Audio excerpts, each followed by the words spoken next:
안녕하세요, 여러분. 만나서 반갑습니다. 저는 이번 학기 여러분과 함께 실해석학을 공부할 신필수라고 합니다. 자, 먼저 이번 학기 수업을 시작하기에 앞서서 이번 학기 수업이 어떤 식으로 진행되는지 한번 같이 알아보도록 하겠습니다. 먼저 교재 같은 경우에는 Introduction to Mathematical Analysis라는 이런 교재로 나갈 거고요. 이 교재의 저자는 파진스키 그리고 집세. 그래서 이 책이 없으신 분들은 인터넷에서 이렇게 치시면은 구하실 수가 있을 거고요. 아마 지난 학기에 해석학 수업을 들으신 분들은 이 교재를 다 가지고 계실 거예요. 자, 진도 범위는 지난 학기 2학년, 그러니까 2학년 해석학 수업, 지난 학기 했던 수업에 이어서 이 책의 6장, 7장 부분을 나갈 계획이고요. 그래서 만약에 여러분이 2학년 해석학 수업을 아직 안 들으신 분들은 먼저 2학년 수업을 듣고 그리고 이 수업을 듣기를 제가 추천드리겠습니다. 자, 수업은 제가 강의 영상을 찍어서 유튜브에다가 업로드를 할 거예요. 그래서 여러분이 제가 그걸 업로드를 한 다음에 그 링크를 LMS에다가 링크를 걸어 줄게요. 그러면 여러분이 그 링크를 클릭을 하셔서 들어가셔서 수업을 시청하시면 돼요. 그리고 출석은 어떤 식으로 하느냐 하면은 그 유튜브에 1교시 영상에다가 댓글로 학번, 이름을 적으시면 제가 출석으로 인정을 해드릴게요. 아마 1교시, 2교시, 3교시 이렇게 총 3개의 교시가 그러니까 이거 6교시, 7교시, 8교시겠죠? 그래서 6교시, 7교시, 8교시가 있는데 6교시 영상에다가 댓글로 학번이랑 이름을 적으시면은 제가 출석으로 인정을 해드리는데 단 그 다음 수업 시간 전까지 적으셔야지 제가 출석으로 인정을 해드려요. 그리고 그러지 않으면 결석이 되겠죠. 자, 그리고 4회 이상 결석 시 F가 나가게 돼요. 그러니까 될 수 있으면 결석은 시험을 아무리 잘 보셔도 F가 나가기 때문에 결석은 될 수 있으면 하지 않는 걸 추천드립니다. 자, 시험 같은 경우에는 중간고사는 8주 차에 볼 거고요. 기말고사는 이제 15주 차에 볼 거예요. 자, 중간고사는 이제 과제로 대체할 수도 있고요. 아니면은 이제 뭐 코로나 상황이 안 좋으면은 과제로 대체를 할 수도 있는데 저는 최대한 시험을 보려고 생각 중이에요. 자, 그렇게 하시면 되고, 자, 성적은 중간고사를 30%, 기말고사 30%, 출석 30%, 그리고 과제 10% 이런 식으로 반영이 될 거고, 과제 같은 경우에는 6주차 그리고 13주차에 한 번씩 총 2번 부과할 계획이에요. 그리고 성적은 이번 학기에는 완화된 상대평가를 적용을 해서 A를 40%, B를 60%까지 줄 수가 있어요. 그래서 여러분이 열심히 공부를 하시면은 최소한 B 이상은 맞으실 수 있다. 이거는 제가 보장해 드릴게요. 그리고 만약에 중간에 지난 학기처럼 또 중간에 절대평가로 바뀔 수도 있어요. 그러면은 여러분이 열심히 하시면은 A 플러스를 50%, A를 50% 드리겠다고 약속을 할게요. 근데 만약에 여러분이 뭐 예를 들어서 시험 문제를 냈는데 100지를 냈다. 아니면은 뭐 10문제 중에 한 문제만 풀어서 냈다. 뭐 이러면은 제가 A를 드리기는 좀 그렇죠. 그래서 어쨌든 그 정도까지만 아니고 어느 정도 했다 이런 게 보여지면은 제가 웬만하면은 A를 드릴 테니까 중간에 포기하지 마시고 끝까지 열심히 하시길 바랍니다. 자, 그리고 이제 어, 수업을 듣다가 질문이 있으실 수가 있어요. 그러면 질문 같은 경우에는 LMS에 들어가시면 상단에 바로 처음에 Q&A 게시판이 보일 거예요. 그러면 그 Q&A 게시판에다가 질문을 작성하셔도 좋고 아니면은 이제 제가 수업 시간에 그러니까 화요일 6, 7, 8교시에 질의응답 채팅방 안에 항상 들어와 있을 거예요. 그러면 거기서 이제 여러분이 그 시간에 강의를 보시다가 질문이 생기시면은 그 영상을 잠시 일시정지를 하시고 질의응답 채팅방에다가 질문을 하시면은 제가 최대한 빠르게 답변을 해드릴게요. 그리고 아니면은 LMS의 쪽지 기능을 이용하셔서 질문을 하셔도 좋고 아니면은 저한테 이메일을 보내셔도 좋고 아니면은 오피스 아워를 이용을 하셔서 찾아와서 질문을 하셔도 좋아요. 자, 그리고 오피스 아워 같은 경우에는 목요일 오후 2시부터 5시에요. 그러니까 요 사이에는 항상 있을 거니까 찾아오셔서 질문을 하셔도 좋고 아니면은 이 시간이 안 되시는 분은 이메일로 다른 약속 시간을 잡으셔도 좋아요. 자, 제 이메일은 shinpilsoo.math math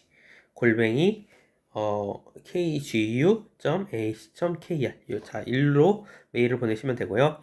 전화번호는 010-9700-3694 그래서 여러분이 혹시 급하게 저한테 얘기할 게 있다 그러면은 이 전화번호로 저한테 뭐 전화를 하셔도 좋고 문자를 하셔도 좋아요. 그리고 제 연구실은 광교관 6207호니까 오피스 아워때 일로 찾아오시면 되겠습니다. 자, 이제 1주차 수업을 시작하도록 하겠습니다. 자, 우선 6장 리만 인테그랄. 자, 오늘은 먼저 6장 1절 이 리만 인테그랄의 정의에 대해서 공부를 해보도록 하겠습니다. 그래서 definition of the integral.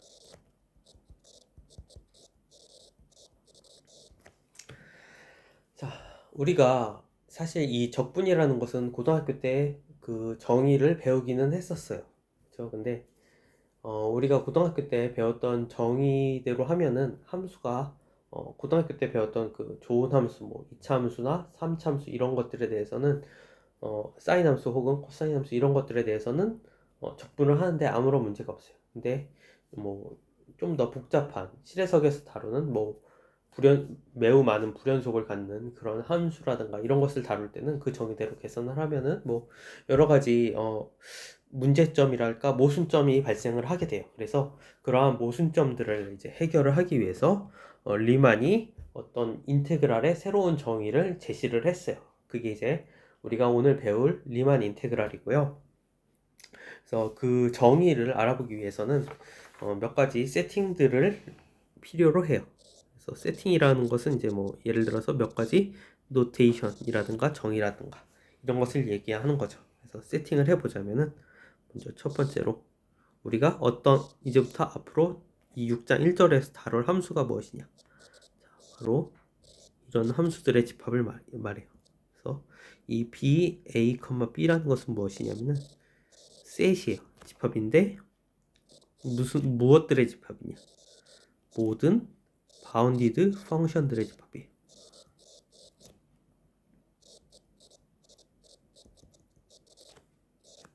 그리고 이게 defined on AB. 자, 그러니까 이 노테이션을 보면은 꽤 직관적으로 쓰여 있죠. 자, 바운디드 펑션이기 때문에 그 바운디드의 앞글자를 따서 여기다가 b를 썼고요. 자, 그리고 폐구간 AB 위에서 정의가 됐기 때문에 여기다가 b 뒤에다가 폐구간 A, b를 붙여줬죠. 이런 식으로 해서 모든 바운디드 펑션들의 그러니까 폐구간 AB 위에서 정의된 바운디드 펑션들의 집합을 정의를 했고요. 자, 그리고 자, 우리가 이제 이 바운디드 펑션을 다루기 때문에 만약에 f가 이 구간 AB 위에서 정의된 바운디드 펑션이라고 가정을 하면은 자, 그러면 수프리먼과 인피먼 값이 구간 AB 위에서 잘 정의가 되겠죠. 자, 그래서 우리는 이제 요 6장 1절에서는 이 캐피탈 M을 F의 구간 AB 위에서의 수프리먼 값으로 정의를 할 거고요. 그리고 소문자 M을 F의 구간 AB 위에서의 인피먼 값으로 정의를 할 거예요. 이런 식으로. 자, 그리고 그 다음으로 이제 적분을 정의를 하기 위해서는 구간을 쪼개야 돼요. 즉 파티션의 정의가 필요해요.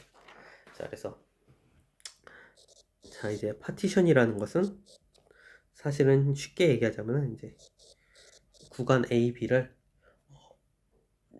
뭐 유한계의 구간으로 이제 부분 구간으로 쪼개는 건데 어떤 식으로 수학적으로 정의를 하는지 한번 살펴보도록 하죠. 그래서 partition of A, B라고 하면은 요거는 finite set이에요. finite set인데 subset finite subset of A, B예요. 그리고 that contains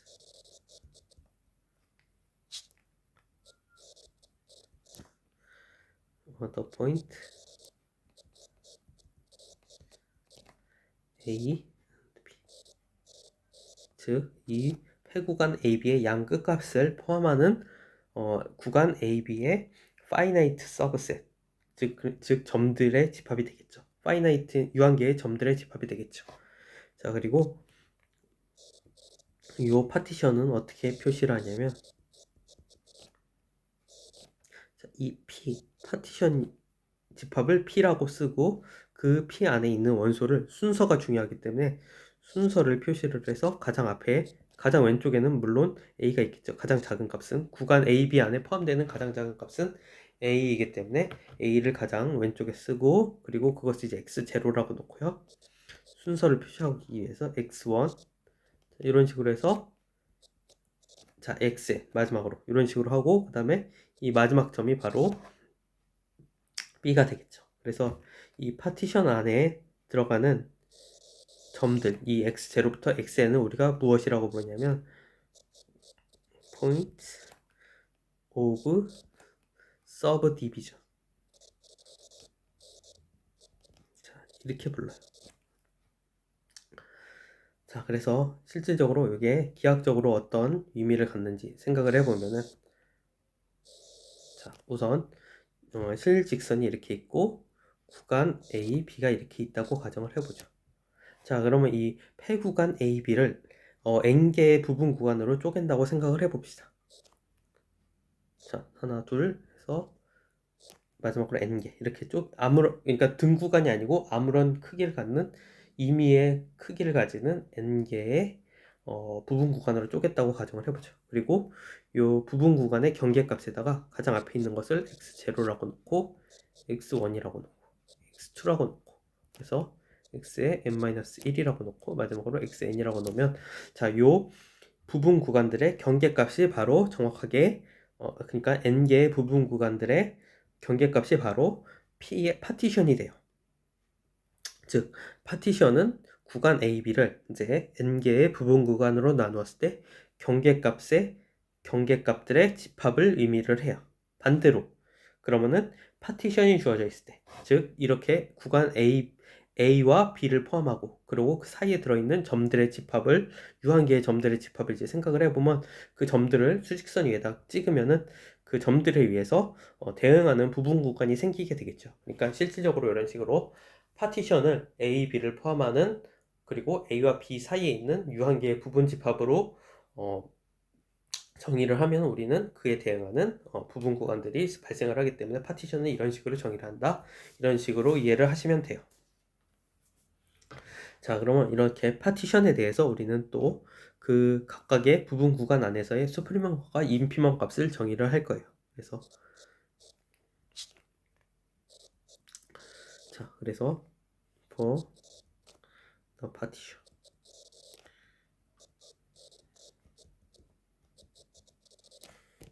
P에 대해서 자, 그러니까 어떤 파티션이 주어져 있으면 그 파티션 근데 우리는 이제 보통 이 하나로 주어진 파티션에 대해서 우리는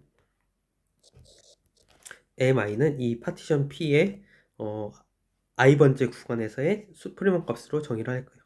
그러니까 MI를 수프리멈 fx인데 자, 요 x는 i번째 구간. i번째 구간을 생각을 해보면은 자, 이런 식으로 되겠죠. 그리고 스몰 mi는 i번째 구간에서의 f의 인피멈 값으로 정의를 할 거예요.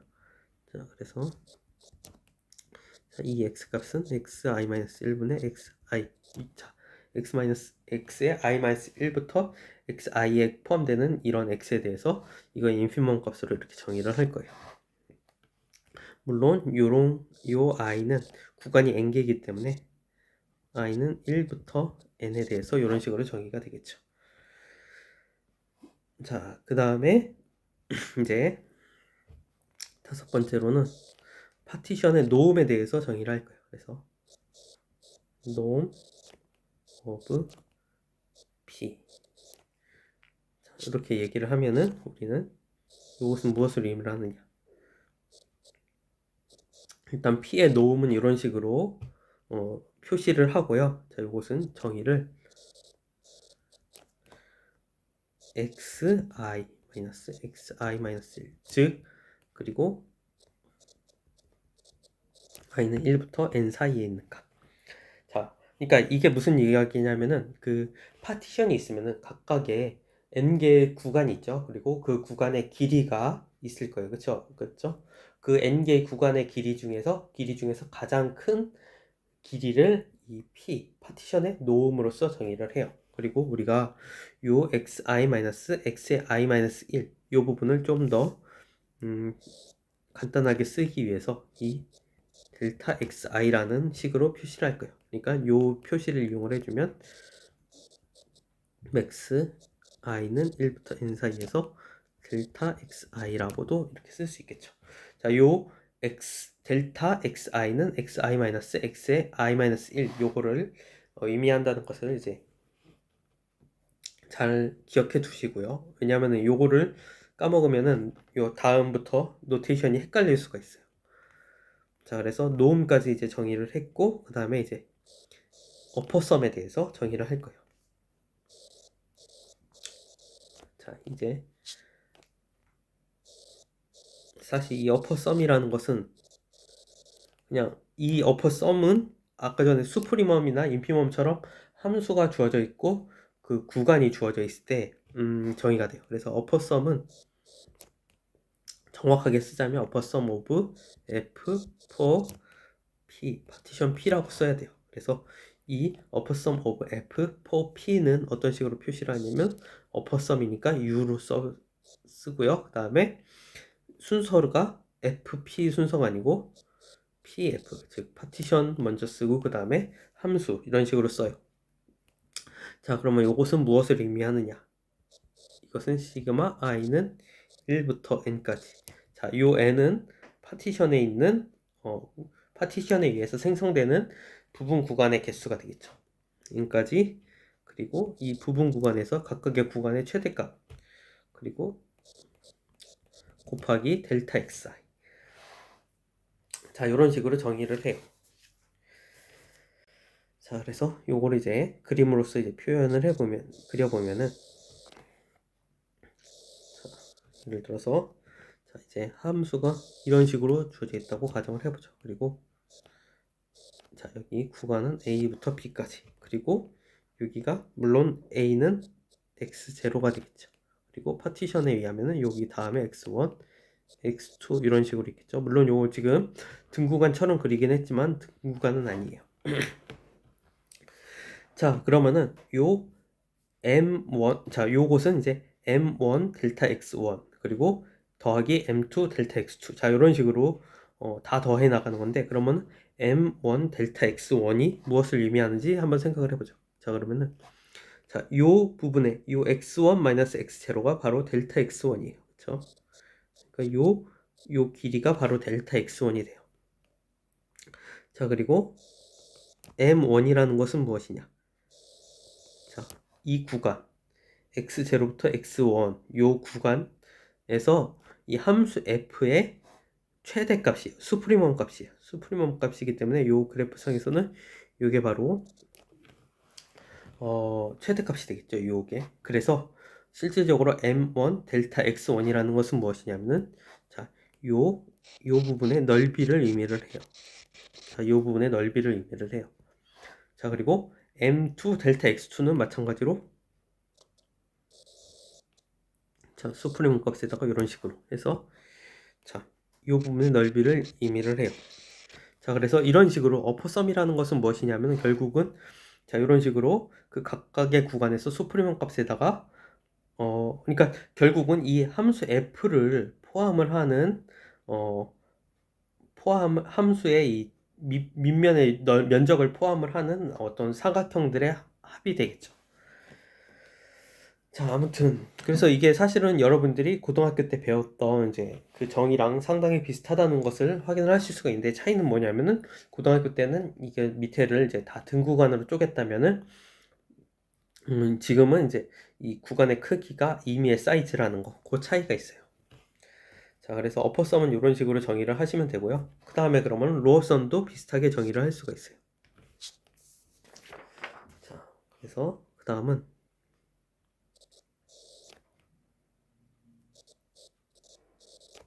자, 로어썸을 한번 정의를 해봅시다. 마찬가지로 로어썸도 F와 P가 주어져 있어야 돼요. 그래서 로어썸 of F for P라고 하면은 기호로서는 L, 마찬가지로 PF로 정의를 해요. 그러니까 여기 어퍼썸의 앞 글자를 따서 U를 여기다 쓴 거고요. 로어썸은 자, 이 로어의 이 앞 글자를 따서 L을 여기 앞에다 쓴 거죠. 그리고 정의는 어퍼썸과 거의 비슷하지만 i는 1부터 n까지 자, 요 mi 대신에 스몰 mi를 여기다 써주고 그리고 곱하기 델타 xi 자 이렇게 돼요.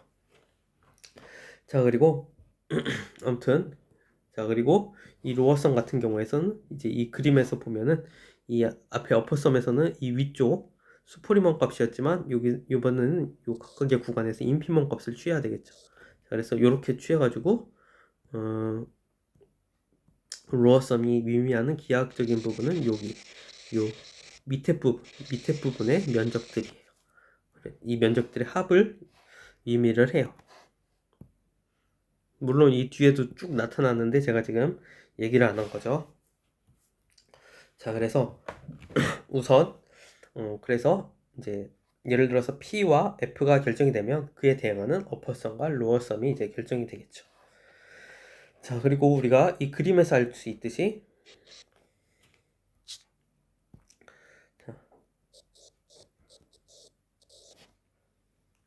이 로어썸 값은 어떤 P와 F가 결정되어 있으면 그에 대한 로어썸 값은 항상 어퍼썸보다 작거나 같게 돼요. 그렇죠? 왜냐하면은 요거는 각각에 대해서 요 앞에 이 스몰 mi와 캐피탈 mi를 이제 생각을 해보면은 스몰 mi는 fx의 구간 i번째 구간에서의 인피먼 값이고 캐피탈 mi는 i번째 구간에서의 수프리먼 값이잖아요. 그래서 요 정의를 이제 생각을 해보면은 당연히 우리는 요 스몰 mi가 캐피탈 mi보다 작거나 같다는 사실을 알 수가 있어요. 그렇죠?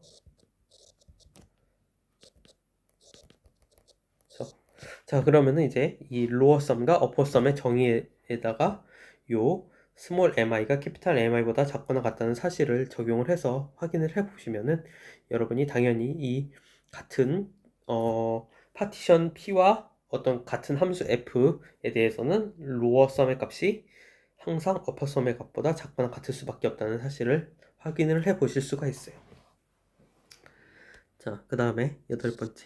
그러면 이제 로어썸과 어퍼썸을 정의를 했으면은 우리는 어퍼 인테그랄과 로어 인테그랄을 정의를 할 수가 있어요. 그래서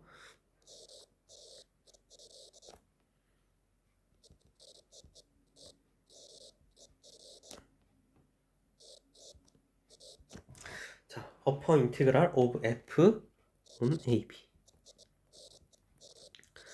자, 이렇게 하면은 이거는 어떻게 노테이션을 어떻게 표시를 하냐면 a부터 b까지 fx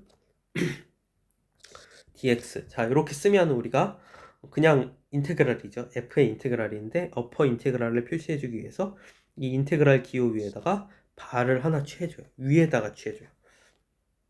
자, 이렇게 쓰고 아니면은 좀 더 간단하게 쓰기 위해서 이 x dx를 생략을 하고 인테그랄 어퍼 바 이렇게 또 써요. 자, 그리고 노테이션은 이렇게 되고 사실 이 값이 무엇을 의미하느냐. 자, 이 어퍼 썸 중에서 파티션에 대해서 인피멈을 취하는 게 바로 이 언퍼 인테그랄이에요. 그리고 그 다음은 비슷하게 그러면은 이제 파티션에다 인피멈을 취했기 때문에 이 어퍼 인테그랄에서는 파티션이 사라지게 되겠죠. 그래서 어퍼 인테그랄 오브 f라고 하고 여기서 위에서처럼 어퍼 썸에는 p도 언급이 됐지만 여기는 인피멈이 p에다가 인피멈을 취하는 과정에서 p가 사라져요. 그래서 어퍼 인테그랄 오브 f라고 써주면은 우리는 이제 f의 어퍼 인테그랄이 구간 AB에서 잘 정의가 돼요. 마찬가지로 로어 인테그랄도 비슷하게 정의를 할 수가 있어요.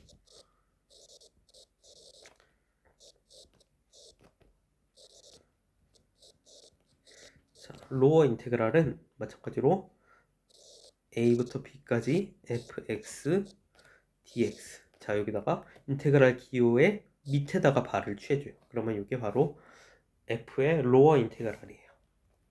그리고 심플하게 마찬가지로 인테그랄 기호 앞에다가 구간은 생략하고 인테그랄 기호 앞에다가 밑에다가 이제 바를 취해준 다음에 f 이렇게 써주면 이게 f의 로어 인테그랄이다. 이렇게 생각을 하시면 되고요. 자, 요것은 로어썸 중에 로어썸에다가 수프리멈을 취해요. 파티션에다가. 자, 이런 식으로 함으로써 정의를 할 수가 있어요. 자, 그래서 마지막으로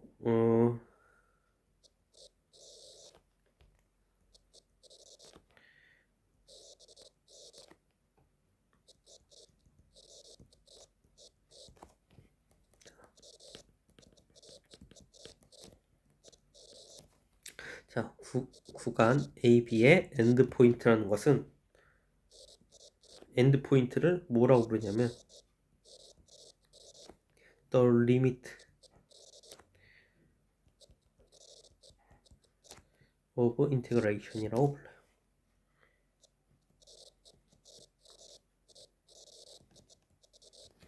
자, 이렇게 불러요. 자, 이렇게 해서 우리가 이제 리만 인테그랄을 정의하기 위한 준비는 다 끝났어요.